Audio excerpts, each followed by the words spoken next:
Bienvenue à vous, frères, sœurs, bien-aimés, habitués de la chaîne Ganpo Yoshua. Vous êtes donc en compagnie du frère Rudy en ce samedi 24 juin, un moment d'exhortation que nous allons donc partager en compagnie de notre grand maître Yoshua Amashia, un moment pour glorifier son nom, pour l'honorer, afin qu'il soit qui contrôle, qui guide de toutes choses, afin qu'il nous enseigne, il va nous enseigner, même moi qui serai au bout de ce micro, je serai enseigné car il va nous parler, et s'il le faut, que les écailles puissent tomber. Père Saint, merci Seigneur pour ta parole, merci pour ce moment que tu permets qu'il te soit consacré, Seigneur. Merci pour ce moment d'exhortation. Oh Père, prends le contrôle de Yoshua Amashia, Papa, que ton fidèle serviteur, Père, se fasse tout petit, Seigneur, que tu puisses m'écraser complètement et que tu prennes le contrôle, Papa.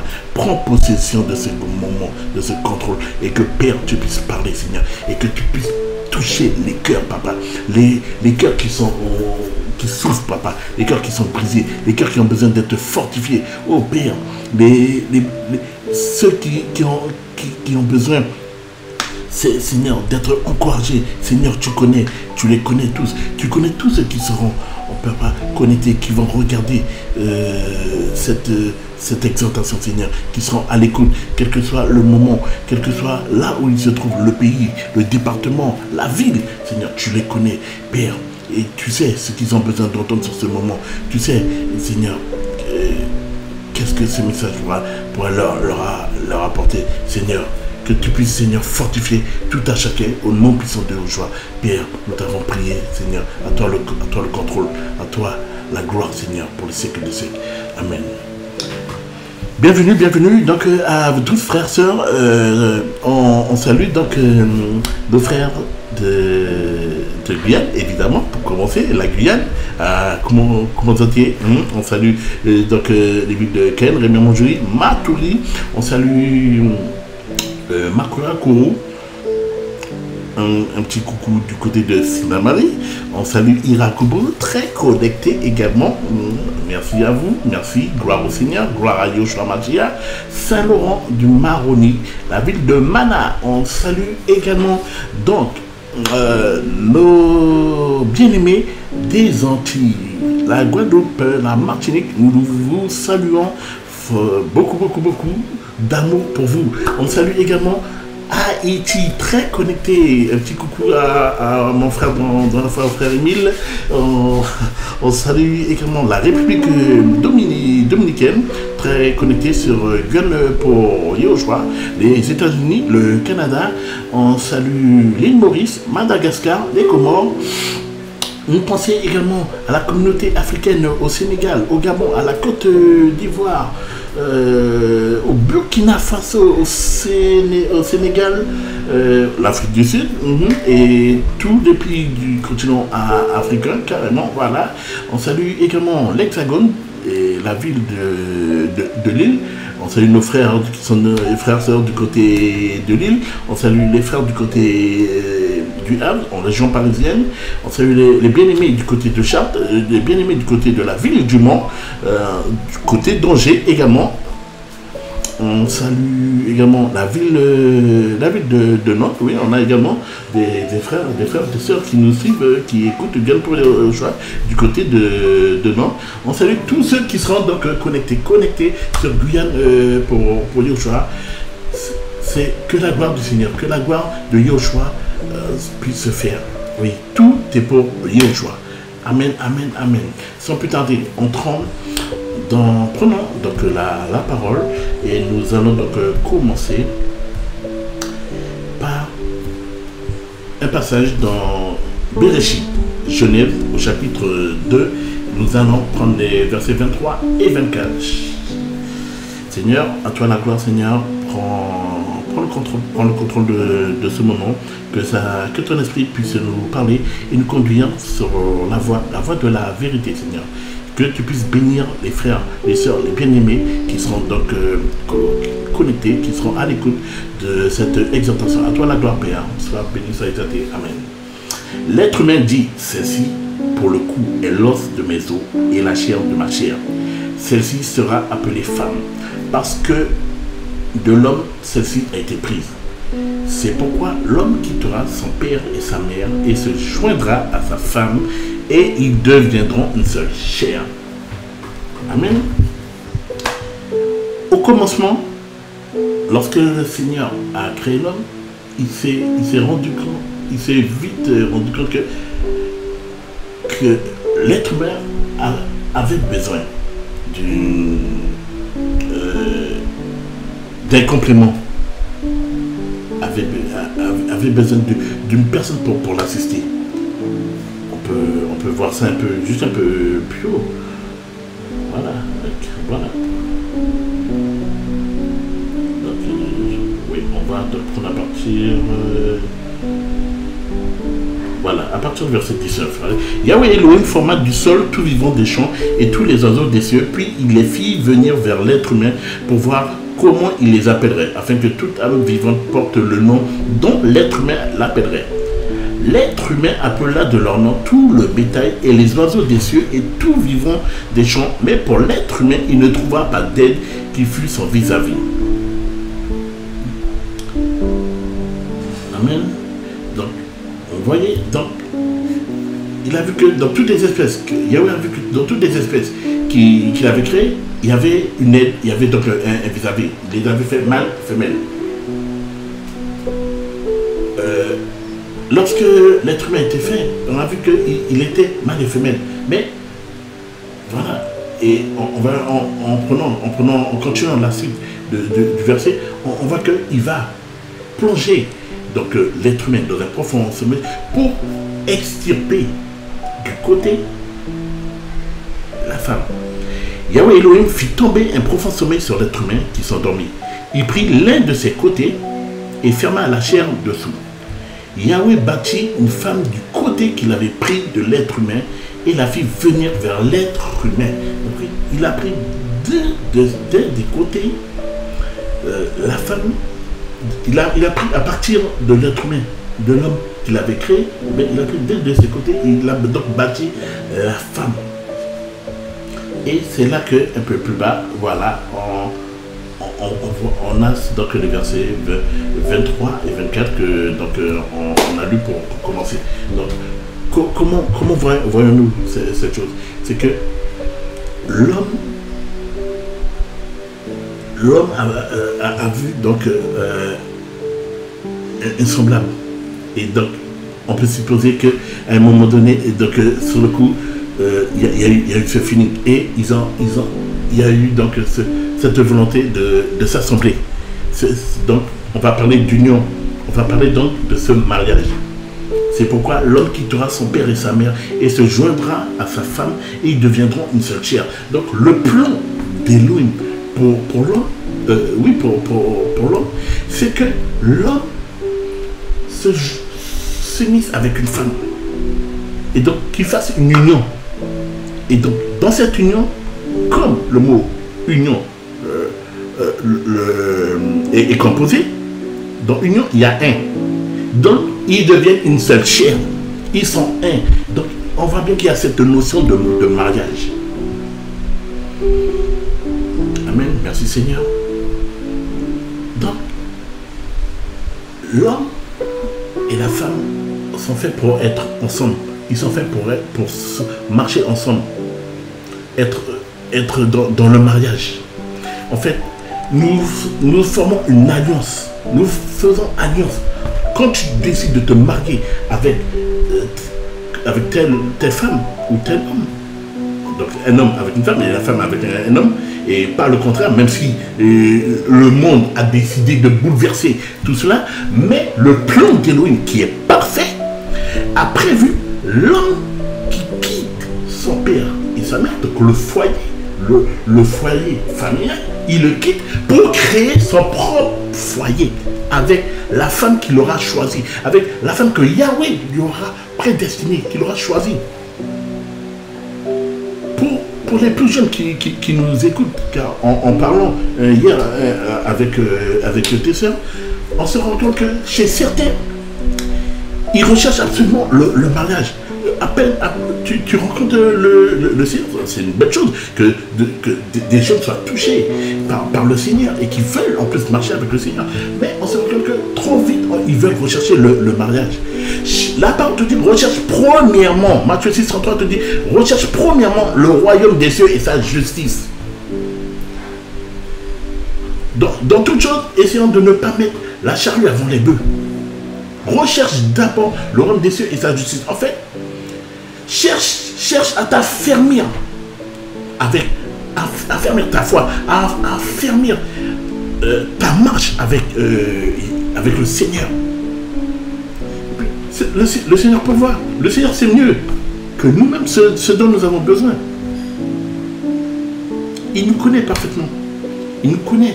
Il sait ce qu'on a besoin. Et il connaît surtout comment assouvir nos besoins. Et comme là on est en train de perdre de mal, il sait quelle femme qui sera parfaite pour toi. Quel homme qui sera parfait pour toi. Parfait pour toi. Attends-toi simplement à Yahweh Elohim. Mets-toi en prière. Moi, quand je me suis marié avec mon épouse actuelle, je me suis mis au pied du Seigneur. Et à plusieurs reprises, j'ai sondé le Seigneur, car je voulais vraiment être sûr que c'était vraiment cette femme qu'il avait choisie pour moi. Oh, même si des frères, des soeurs sont venus me parler, mais moi, ce n'est... Merci Seigneur, parce que tu passes par des frères, par des soeurs pour confirmer ta parole. Mais moi, sur ce coup-là, je voulais vraiment avoir la voix, la vie de mon Père Céleste qui est dans les cieux. Et donc, oui, je me suis mis à ses pieds. Je lui ai dit, Père, montre-moi si c'est vraiment elle. Donne-moi un signe. Montre-moi. Peut-être que je suis en train de me tromper. Peut-être que je fais fausse route. Donc, si tu me montres, si tu m'envoies ce signe-là, je saurai que ça vient vraiment de toi. Et oui, il m'a répondu. Il m'a clairement répondu. Que le nom du Seigneur soit élevé, soit glorifié. Amen. Mais aujourd'hui, nous n'allons pas forcément nous focaliser sur le mariage, puisque bon, de toute façon, il y a pas mal de frères et sœurs sur d'autres chaînes qui ont déjà fait pas mal d'enseignements sur le mariage. Mais nous, vraiment, comme vous le savez, on veut vraiment se conduire par le Seigneur. Et depuis ce matin, à mon réveil, le Seigneur m'a mis à cœur de vouloir parler de l'adultère au sein des couples chrétiens. Voilà. Car c'est un fléau qui, malheureusement, un peu triste à dire, qui est grandissant. On entend parler de plus en plus de tromperie, d'adultère dans les couples chrétiens. Donc forcément, vous savez que nous ne sommes pas... quand il y a adultère, c'est que nous avons quitté la route. C'est qu'il y a quelque chose qui ne va pas. Il y a certainement quelque chose que tu n'as pas compris. Et donc, j'étais en train de parler quand tu as donné ta vie au Seigneur, que certains recherchent tout de suite le mariage. Or, la parole nous enseigne de rechercher premièrement le royaume des cieux et sa justice. Mais le fait de vouloir t'unir avec une femme, alors que tu as encore des choses dans le cœur, des blessures qui sont ouvertes et qui ne sont pas refermées. Parce que quand tu viens avec le Seigneur, quand tu viens au Seigneur, tu viens dans ton état actuel. Et c'est au fur et à mesure qu'il te purifie, il te nettoie. Mais si tu viens avec toutes ces choses, tu n'es pas complètement guéri. Mais ça peut être, les conséquences peuvent être terribles. Les conséquences peuvent être terribles. Et je ne dis pas que c'est la cause, mais c'est l'une des causes. Les blessures non refermées sont des causes qui peuvent créer des discordes, des incompréhensions. L'adultère, non pas que nous cherchons à excuser, non, loin de là. Mais nous avons quel ce but, c'est vraiment élever, glorifier le nom du Seigneur. Et malheureusement, encore plus pour un chrétien qui connaît la parole, c'est terrible que de tomber dans ces choses qui sont aux yeux d'Élohim une abomination. Voici ce que la parole nous dit dans Shemot, le livre de Shemot, donc Exode au chapitre 20, au verset 24, 14 je veux dire. Amen. Tu ne commettras pas d'adultère. Là nous sommes dans les 10 commandements, les commandements d'Élohim. Qu'est-ce qu'il nous dit? Tu ne commettras pas d'adultère. On peut même continuer.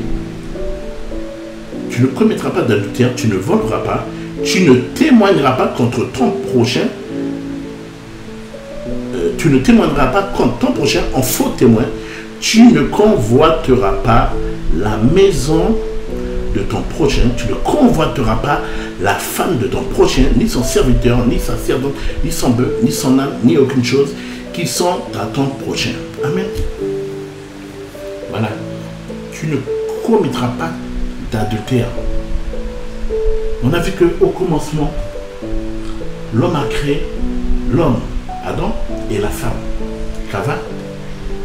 Tous les deux se sont unis. Ils se sont compris.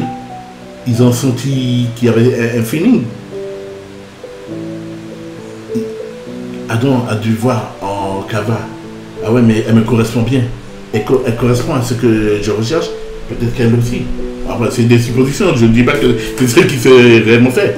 Chava a dû voir aussi. Ouais, pareil que. Ah ben tiens, il y a telle chose qui me plaît. Et ils ont décidé de s'unir.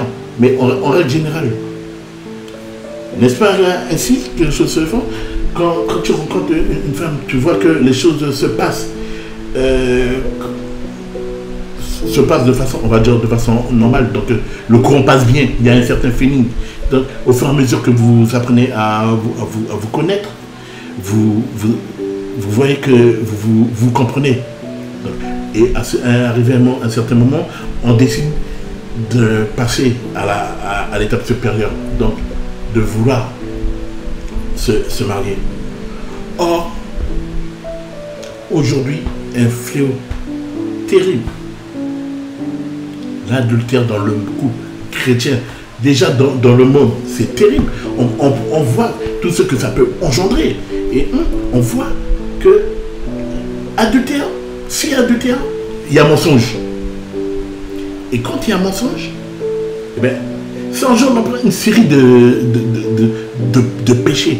Donc, ce sont des portes terribles, des portes ouvertes qui détruisent. Mais en fait, quand tu es dans l'adultère, bon, mes bien-aimés, mais ces choses-là ce sont des interdits en fait, ce sont des interdits, c'est écrit, tu ne commettras pas d'adultère. Là, le Seigneur est en train d'ordonner, il est en train carrément d'ordonner ce qu'il ne veut pas voir dans son église, dans son peuple. Il ne veut pas voir, tu ne commettras pas d'adultère, il ne veut pas voir ses enfants être dans l'adultère. Il ne veut pas voir ses enfants convoiter le mari ou la femme d'un tel. Tu as ta femme, que tes yeux soient posés sur ta femme, que tes désirs se reportent sur ta femme. Tu as ton homme, que tes désirs se reportent sur ton homme. Ne va pas convoiter l'homme d'un autre, d'une autre, je veux dire. Ne va pas convoiter la femme d'une autre. Ce sont des abominations aux yeux d'Élohim. Là, clairement, alors que tu as entendu la parole, tu suivais la parole, mais voilà, tu t'es égaré. Là, tu t'es carrément égaré. La parole nous dit que, prenons ce passage. Alléluia, merci Seigneur. Dans le livre de Matthieu 7.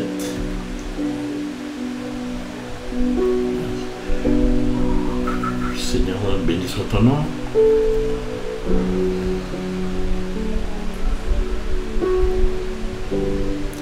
Béni soit le nom de Yoshua. Gloire à ton Seigneur, Yoshua Mashiach. Qu'il est bon de te louer. Voilà. Au verset 13, il dit, entrez par la porte étroite, parce que large est la porte et spacieux est le chemin qui mène à la perdition. Et il y en a beaucoup qui entrent par elle. Parce qu'étroite est la porte et rétréci le chemin qui mène à la vie, il y en a peu qui le trouvent. Donc, entrez par la porte étroite. Il faut passer. Tu es sur un chemin qui est déjà très étroit.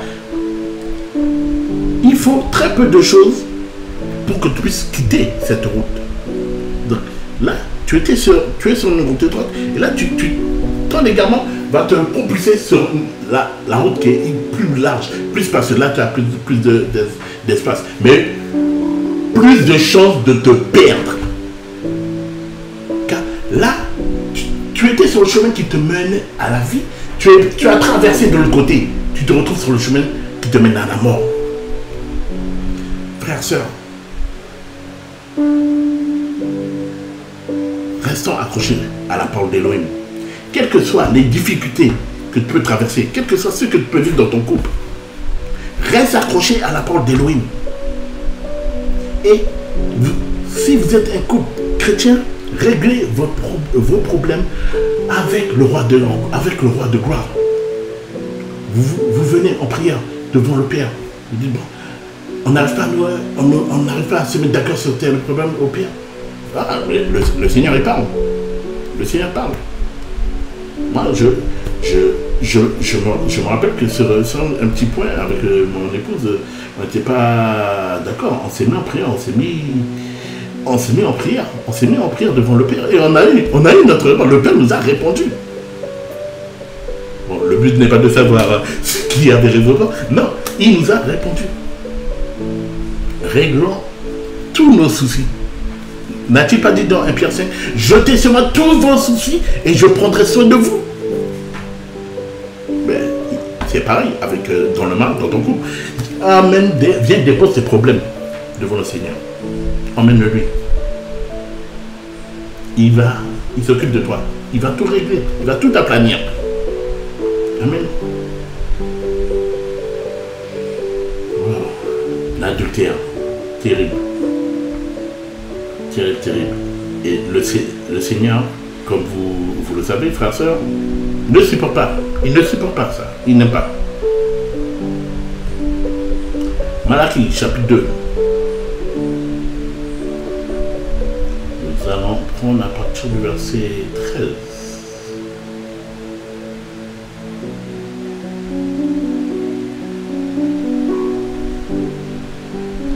Amen. Voici une seconde chose que vous faites. Vous couvrez l'autel de Yahweh de larmes, de plaintes et de gémissements, de sorte qu'il ne regarde plus aux offrandes et qu'il ne prend plus plaisir à ce qui vient de vos mains. Et vous dites pourquoi? C'est parce que Yahweh a été témoin entre toi et la femme de ta jeunesse que tu as trahi, elle qui est ta compagne, la femme de ton alliance. Amen. Verset 15. Or, il y en a... Attendez, on va juste descendre un peu. Voilà. Verset 15. Or, il y en a eu un seul qui ne l'a pas fait, parce qu'il avait le reste de l'esprit. Un seul, et pourquoi? Parce qu'il cherchait la postérité d'Élohim. Prenez garde à votre esprit, que personne ne trahisse la femme de sa jeunesse. Waouh! Quelle réprimande! Verset 14, il est dit que Yahweh a été témoin entre toi et la femme de ta jeunesse. La femme de ta jeunesse, c'est la femme avec qui tu t'es uni. Avec la femme avec qui tu as fait alliance devant le maître, devant Yahweh Elohim. Et il nous dit, il a été témoin car tu as scellé cette alliance. Oui, devant le maire, mais également devant Yahweh et l'assemblée des anges, et devant des hommes et des femmes, et évidemment. Et donc là, la parole te dit que Yahweh a été témoin entre toi et la femme de ta jeunesse. Et en étant dans l'adultère, tu l'as trahi. Tu l'as trahi. Elle qui est ta compagne, la femme de ton alliance. Verset 15. Or, il y en a eu un seul qui ne l'a pas fait, parce qu'il avait le reste de l'esprit. Un seul, et pourquoi? Parce qu'il cherchait la postérité d'Élohim. La réprimande. Prenez garde à votre esprit, que personne ne trahisse la femme de sa jeunesse. Quand tu es dans l'adultère, quand tu trompes ton homme, quand tu trompes ta femme, eh bien, tu es en train de faire du mal à ton âme.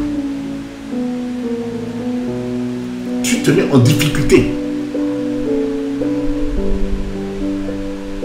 Car si tu étais sur la route qui pouvait t'emmener à la vie, comme on vient de le voir en prenant le passage de Matthieu 7,13, eh bien tu as changé de route. De la route étroite, tu es passé à la route large et spacieuse. Que personne ne trahisse la femme de sa jeunesse. Et vice versa. Pas d'adultère. Le Seigneur ne veut pas d'adultère. Il a dit, vous ne commettrez pas d'adultère. Vous ne convoiterez pas la femme de votre voisin, de ton frère. Vice versa.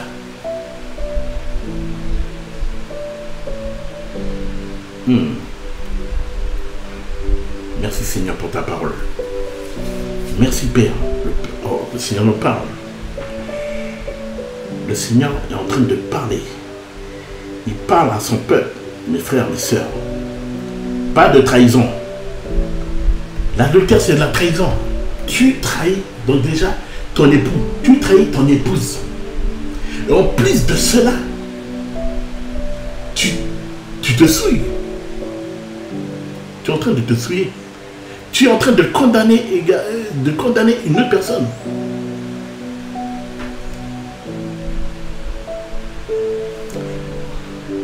Et tu fais du mal à ton âme. Amen, amen, amen.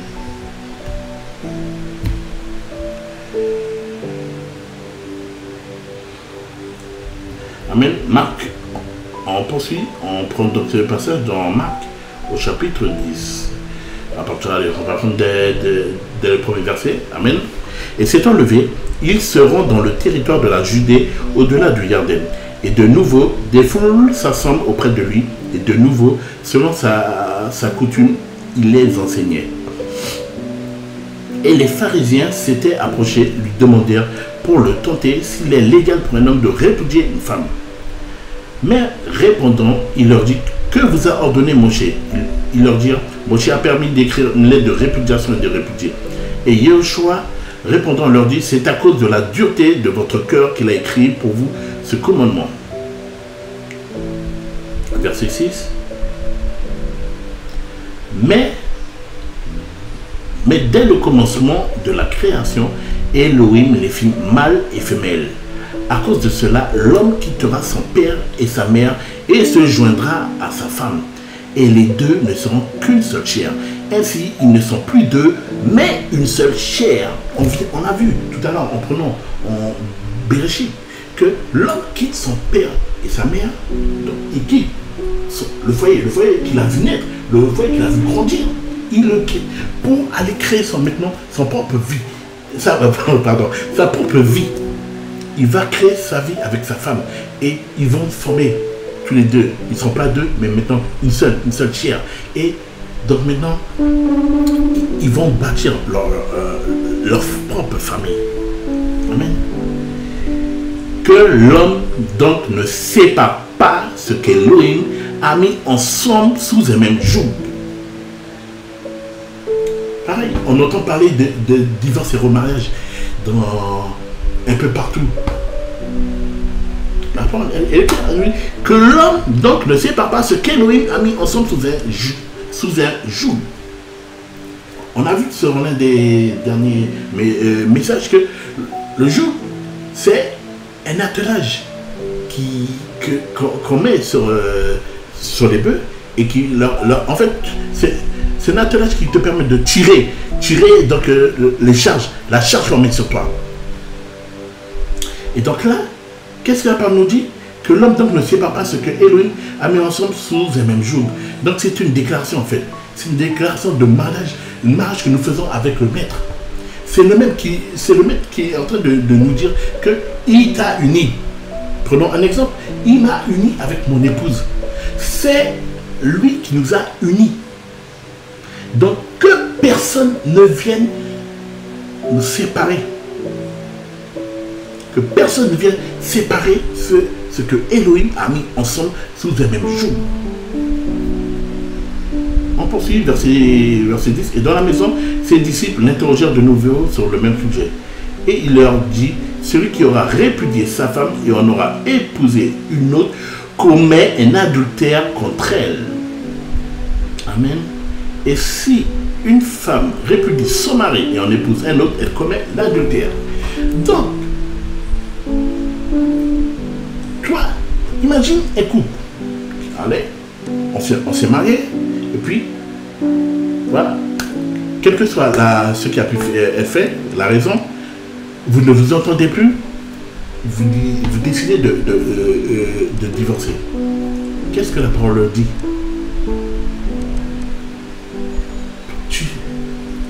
Si celui qui aura répudié sa femme et en aura épousé une autre commet un adultère contre elle.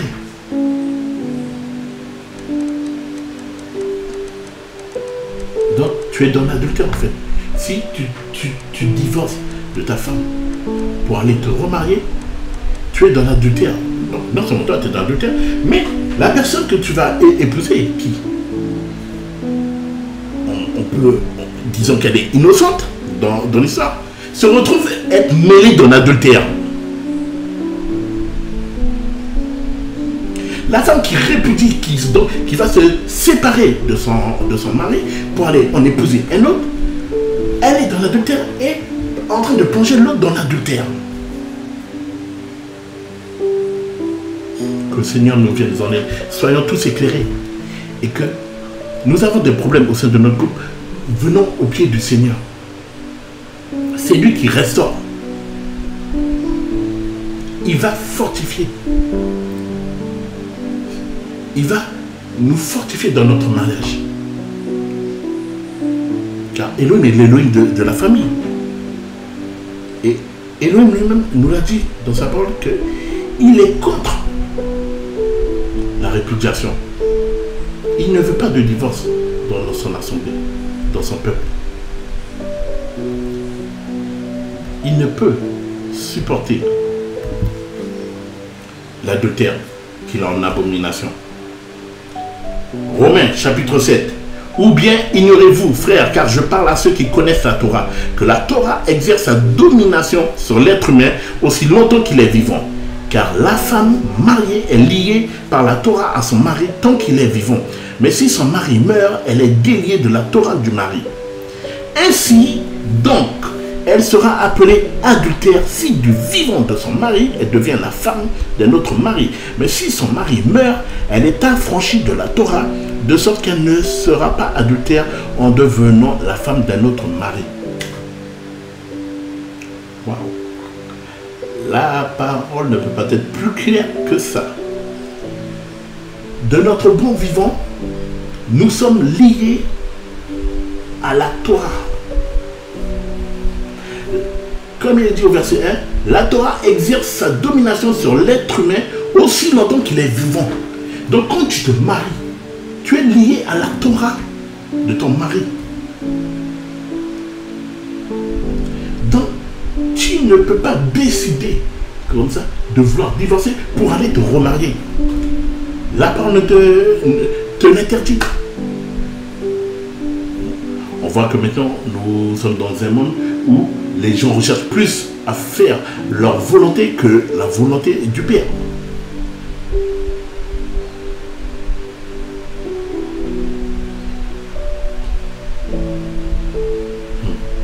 Une seule chose qui, comme il s'est mentionné au verset 3, il n'y a que le décès de l'un ou de l'autre qui va t'affranchir de la Torah. Il n'est plus dans ce monde. Donc, tu pourras donc on va dire, te remarier. Mais tant que cette personne-là est en vie, tu es lié.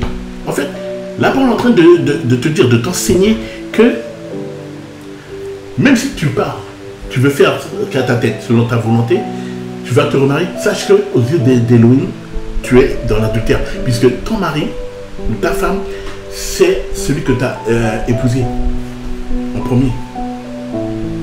Amen. Prenons ce passage dans le livre de Jean.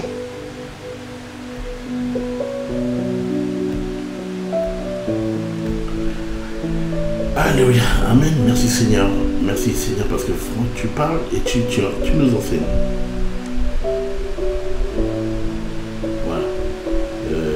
On va prendre directement, ouais, depuis verset 4.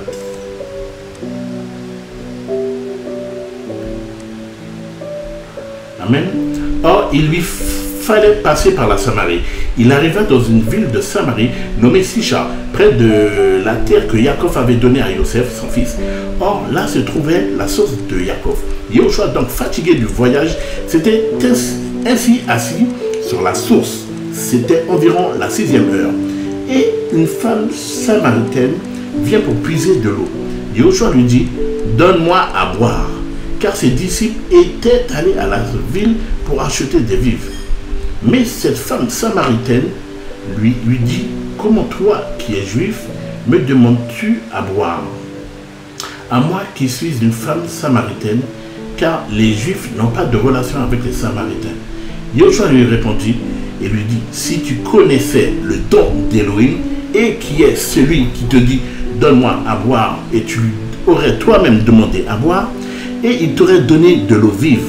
La femme lui dit, Seigneur, tu n'as rien pour puiser, et le puits est profond. D'où aurais-tu donc cette eau vive? Es-tu plus grand que Jacob, notre père, qui nous a donné ce puits et qui en a bu lui-même ainsi que ses fils et son bétail? Amen. Verset 13. Yoshua répondit et lui dit, quiconque boit de cette eau-ci aura encore soif. Mais celui qui boira de l'eau que je lui donnerai n'aura jamais soif. Mais l'eau que je lui donnerai deviendra en lui une source d'eau qui jaillira jusque dans la vie éternelle. La femme lui dit, Seigneur, donne-moi de cette eau, afin que je n'ai plus soif et que je ne vienne plus puiser ici. Yoshua lui dit, va, appelle ton mari et viens ici. La femme répondit et lui dit, je n'ai pas de mari. Yoshua lui dit, tu as bien dit, je n'ai pas de mari. Verset 18, car tu as eu 5 maris et celui que tu as maintenant n'est pas ton mari. En cela, tu as dit vrai. Amen. Voici, c'est sur ce passage-là, ce passage qui nous intéresse. Le verset 16 à 18. Quand il dit, Yoshua lui dit, va, appelle ton mari. Yoshua qui connaissait la vie de cette femme, il connaissait également ce qu'elle allait répondre, mais il fallait que ça sorte de sa bouche. Donc il dit, va, appelle ton mari et viens ici. La femme répondit et lui dit, je n'ai pas de mari. En effet, elle peut pas. Yoshua lui dit, en effet, tu as eu 5 maris, mais que celui que tu as là, actuellement, ce n'est pas ton mari. Donc, il est en train de lui dire, de lui confirmer que la vie qu'elle a n'est pas bonne.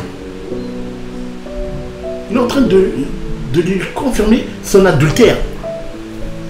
Car auparavant, elle a eu 5 maris. Après, il est vrai que la parole ne nous dit pas si ces 5 maris sont toujours en vie ou pas.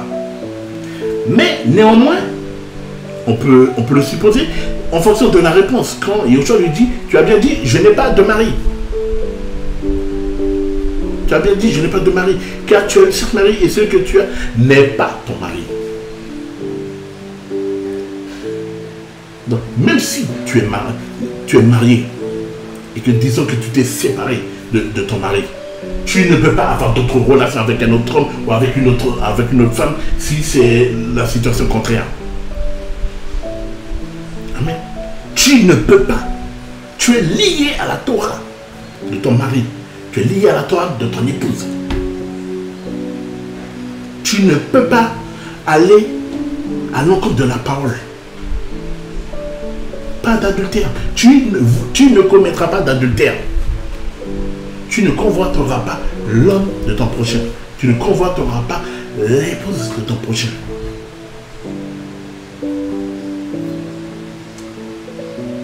Amen.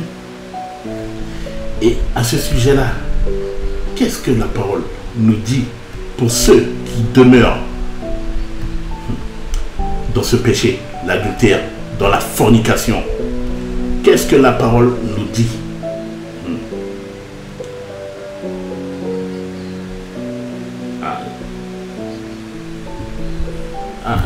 Je sais que c'est une parole qui ne va pas forcément plaire, mais nous sommes nous ne sommes pas là pour plaire aux uns et aux autres. Nous sommes là pour parler de la vérité. Yoshua est la vérité. Yoshua nous a demandé de parler, donc nous parlons. Nous avons décidé d'annoncer, de dénoncer l'adultère.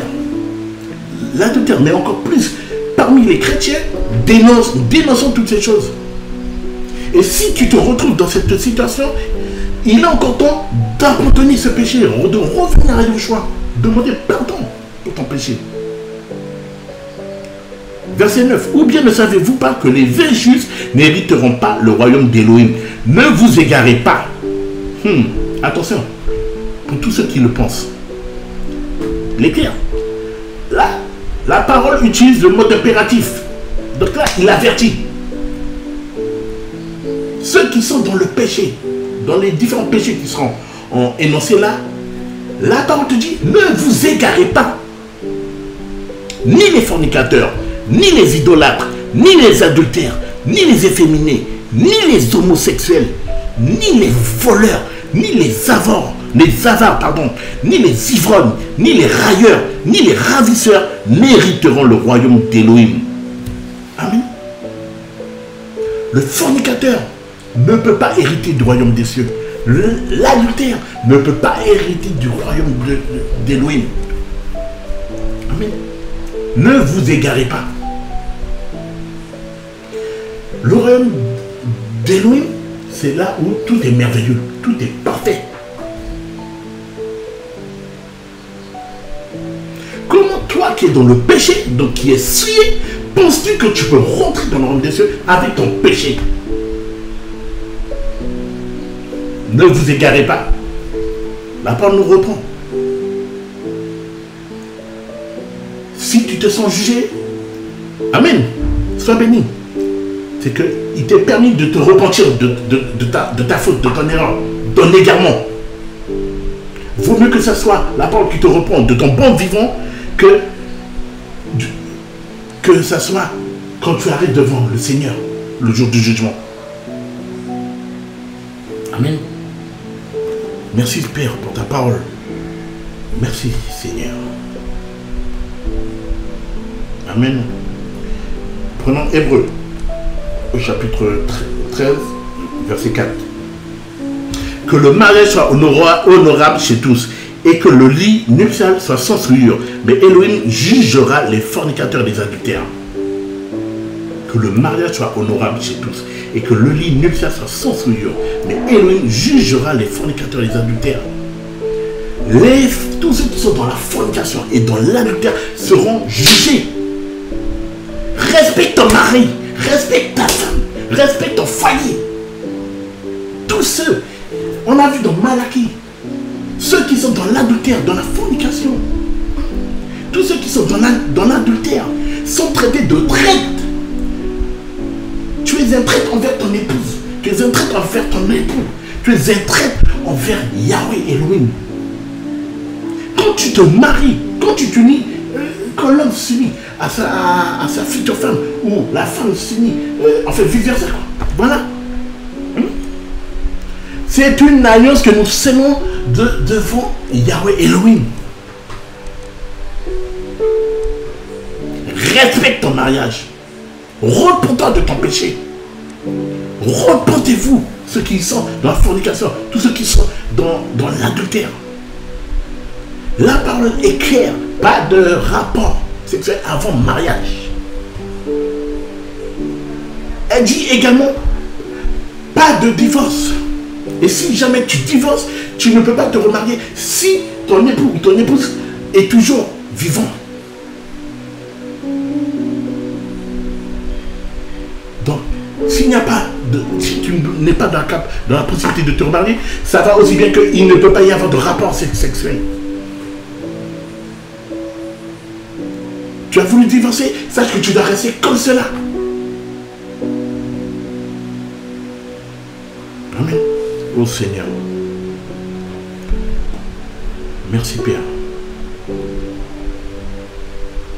Waouh, Seigneur, tu parles. Le Seigneur parle. Alléluia. Jacob au chapitre 4. Verset 4. adultères et femmes adultères, ne savez-vous pas que l'amitié pour le monde est inimitié contre Elohim? Celui donc qui veut être ami du monde seront ennemis d'Elohim. Oh, elle est terrible cette parole. Mais combien? Juste. Adultères et femmes adultères. Il n'y a pas de parti pris là. Homme comme femme, vous êtes tous les deux dans l'adultère. Cette parole est pour vous. Ne savez-vous pas que l'amitié pour le monde, donc parce que ceux du monde font, tu veux faire pareil. Et bien en choisissant le monde, tu te mets ton créateur, ton maître à dos. Car maintenant, tu fais de lui ton ennemi en fait. C'est pas vrai que le dit, c'est écrit. Celui donc qui veut être ami du monde sera ennemi d'Elohim. La parole elle est claire. Quand tu es dans l'adultère, tu deviens ennemi d'Elohim. L'adultère est une abomination aux yeux d'Elohim. Oh Seigneur.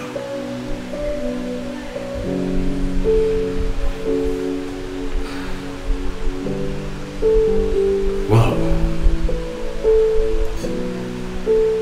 Si vous êtes vraiment dans cette situation, que le Seigneur vous vienne en aide. Demandez pardon pour ce péché. Repentez-vous. Repentez-vous.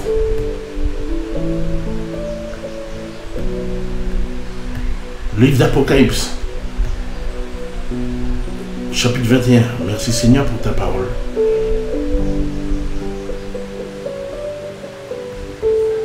Amen. Il nous dit aussi, c'est fait. Moi je suis l'Aleph et le Taf, le commencement et la fin. À celui qui a soif, je donnerai de la source de l'eau de la vie gratuitement. Celui qui remporte la victoire héritera de toutes choses. Je serai son Elohim et il sera mon fils. Mais pour les timides et les incrédules et les abominables et les meurtriers et les fornicateurs et les sorciers et les idolâtres et tous les menteurs, leur part sera dans le lac de feu brûlant, de feu et de soufre, ce qui est la seconde mort. Wow, Seigneur.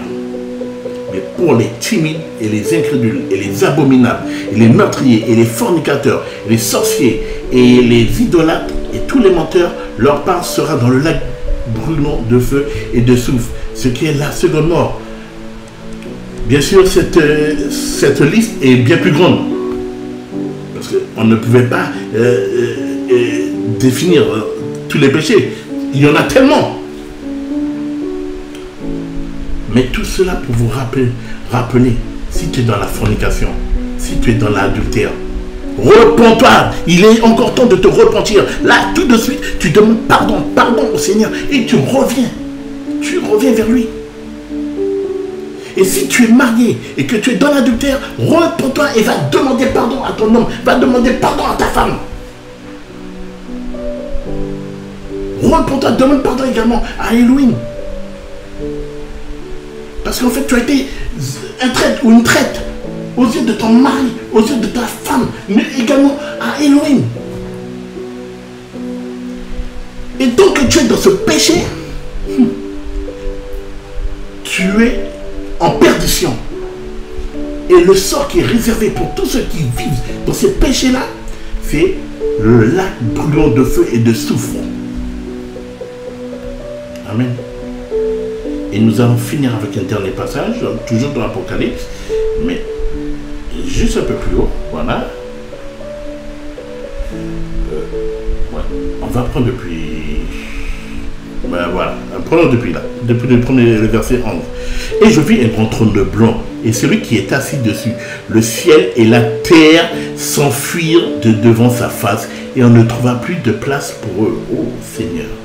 Et je vis les morts, les grands et les petits, qui se tenaient debout devant Elohim. Des livres furent ouverts. Un autre livre fut ouvert, celui qui est le livre de vie. Et les morts furent jugés d'après les choses écrites dans les livres, selon leurs œuvres. Et la mort donna les morts qui étaient en elle. Et la mort et l'Hadès donnèrent les morts qui étaient en eux. Et ils furent jugés, chacun selon ses œuvres. Et la mort et l'Hadès furent jetés dans le lac de feu. c'est la seconde mort. Si quelqu'un n'était pas trouvé écrit dans le livre de vie, il était jeté dans le lac de feu. Amen. Notre but, c'est d'obtenir notre salut. Notre but, c'est que notre nom puisse figurer dans ce livre, ce grand livre, le livre de vie. En étant dans l'adultère, en étant dans la fornication, en étant dans quel que soit le type de péché, tu ne peux trouver ton nom inscrit dans le livre de vie. Mais tant que tu es sur cette terre et que tu n'as pas été rappelé ou que le Seigneur n'est pas encore revenu, il t'est encore possible de demander pardon, de revenir vers Yahushua, qui t'attend les bras grands ouverts. Il ne nous a pas créés afin que nous puissions être détruits, afin que nous puissions être jetés dans le lac de feu. Il nous a créés afin que nous obtenions l'acquisition du salut. Demande pardon pour ton péché. Demande pardon pour l'adultère. Demande pardon pour la traîtrise. Le mal que tu as fait. Ta famille que tu as détruite à cause de ton adultère. Demande pardon. Repends-toi. Repentez-vous, adultère, fornicateur. Repentez-vous, demandez pardon. Nous ne sommes pas en train de juger. Attention, loin de là. Nous ne jugeons personne. Nous parlons de la vérité. Et c'est parce que nous vous aimons. C'est parce que Yahweh Elohim, Yahushua HaMashiach vous aime. Il veut que vous puissiez passer par la repentance. Ici, en Guyane, il y a énormément d'adultère. Il y a énormément de fornication. Énormément de péché. De pudicité. Le Seigneur vous aime, frères, sœurs guyanais. Les Antilles, Guadeloupe, Martinique, Haïti. Bon Dieu, quand on sort, il vous aime. Et quand on nous tout. Demandez pardon. Demande pardon. Repends-toi. Repentons-nous. Que le nom du Seigneur, Yahushua, notre Adonai, soit glorifié. Soyez tous bénis, soyez fortifiés en Yahushua HaMashiach. On se dit à très bientôt sur Guyane pour Yahushua.